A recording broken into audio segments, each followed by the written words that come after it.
Gaming reviews done quick. We dance like a fly, bite like a mosquito. Welcome to the 1 Minute Rundown and the 30-second opinion. I'm Octrinity, your host, the well-known champion. And I'm Wun Unknown Player, your co-host, the up-and-coming fighter. And this time we're both running down Punch-Out!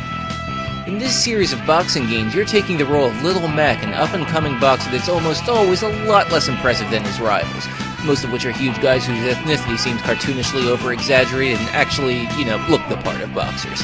As such, you'll have to rely on reading your opponent's movement and mannerisms very closely. The original NES game is well known for an endorsement deal with Mike Tyson, while the SNES version adds more abilities to your character. After about 15 years of absence, we got a Wii game closer in style to the original. This series actually started out as an arcade game, but this time we're covering the 3 console games that are much better known. Let's bring the Hurricane Rush and knock these games out. A traditional boxing game this isn't. You're not going to get very far just by throwing out punches like it's the end of the world. I mean, in all but the few fights, you're clearly the underdog. Instead, you have to be more methodical, read your opponent, know when and how to block and dodge, and then fight back. And that basic strategy is also a pretty good description of what to expect with Punch-Out! Mac doesn't have a lot of moves, just a high punch, a low punch, a side dodge, a block, and the star punch, a special uppercut you'll get by hitting your opponent just before they would hit you.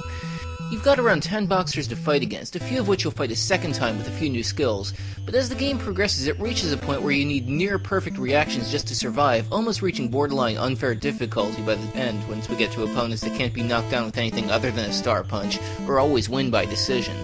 And unfortunately it reaches a point where it just became too frustrating and too much of the same old thing for me to continue playing this to the end. It's not a bad game really, but I can't see how this got the following it did. This game gained a following due to the fact that it wasn't about button mashing, but finesse and skill. However, unless you are into speedrunning this game, you likely are only going to learn the techniques to survive. While ensuring a TKO against all the fighters does require to build a sixth sense for some of the characters and their moves, this should not deter someone from playing this game, and occasionally going back to it to beat up on Hippo, which is always fun.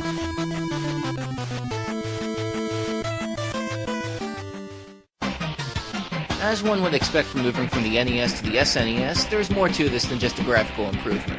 This time, in addition to what we had last game, Mac can duck down, block high or low, and do a rapid super attack. While sticking to a lot of the same concepts, a lot of features from the NES Punch-Out were tweaked or removed entirely. Super attacks are now based on a gauge that increases as you hit your opponent and decreases when you get hit. Stamina has been dropped entirely, so you won't have to worry about getting tired. And it's only one round, meaning most of your fights will probably end in a TKO. I support the removal of the stamina gauge and the quicker one-round fight, but the way the super gauge is implemented, it feels like there's a bit too much emphasis on getting one hot streak and riding it through the fight. Surprisingly few characters from before actually return, though a couple could be written off as suspiciously similar substitutes. But even the less memorable characters still have some fun quirks. And while it's still a pretty difficult game, it's easily the tamest out of the series. This one's nothing spectacular really, but it's still a fun way to spend your evening. Wait, ducking is not new. In fact, it is the same motion as it is in the NES game. Anyway, a lot of the features here are direct from the arcade Punch-Out and Super Punch-Out, including the one-round concept where you get bonus points for defeating your opponent quickly.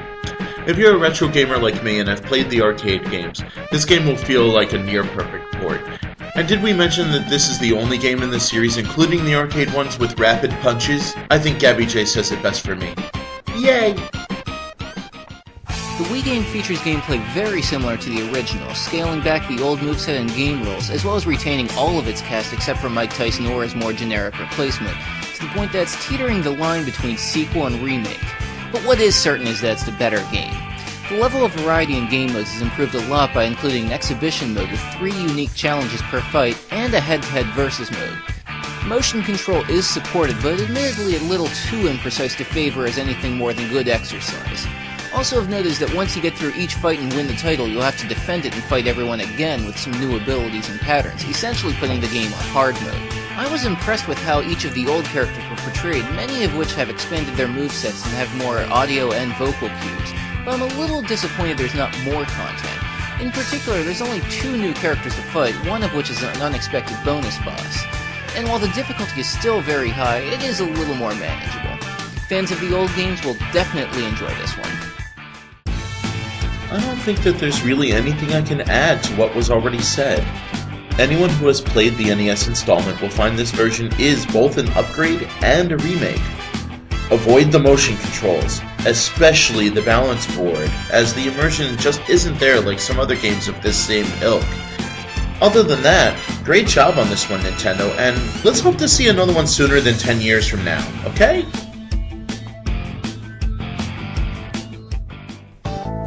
That's our review of Punch-Out! Little Mac also makes an appearance in Super Smash Bros. Brawl, though not as a playable character.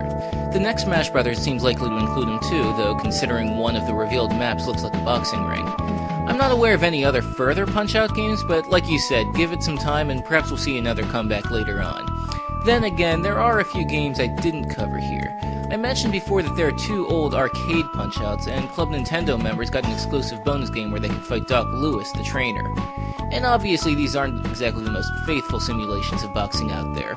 Fight Night seems to be the most well-respected boxing game out there, though if you like this more cartoonish style, Ready to Rumble might also fit your expectations. Sounds like you're leading somewhere out of the Nintendo-verse. Portent of the next 1-minute rundown, perhaps? Actually, I had something else in mind first. Now that you've hooked me up with those other games, next time I'll talk about a Nintendo series that only got 1 game out of 3 actually released here, but managed to get a huge cult following nonetheless. See you then! Also, Wun Unknown Player, thanks for co-hosting with me. Thanks for having me on. I gotta run, but I'll leave that paper with you. Consider it an extra life. Oh hey, this is the contract you used when you tried to get my soul back. That's cool. Wait a second.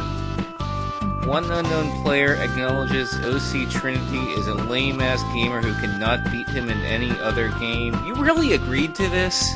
Really, man? Really? What was he doing with this thing? Oh, right. So, I think this co-hosting thing actually worked fairly well. So, I'm going to offer up 2 more co-hosting positions here. For the first one, we're going to make that into a contest. All you need to do is write a video response. I know YouTube doesn't exactly do that, but just leave the link in the comments somewhere. That response is you're going to do 1 minute on why you disagree with any game review I have done to this point. Any episode, doesn't matter. I'll pick a favorite from that, and whoever I like the most, basically, is going to do a co-host with me for episode 20, which is going to be the one after the one I just previewed. You do kind of have some sway on which one what we're going to review there, just as long as it's something I've played or something I can reasonably play between now and then, it is fair game. For the second offer, you'll have to find the hidden video on that. I'll give you one hint right now.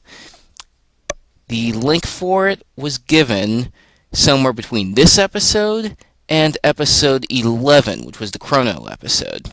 Happy hunting.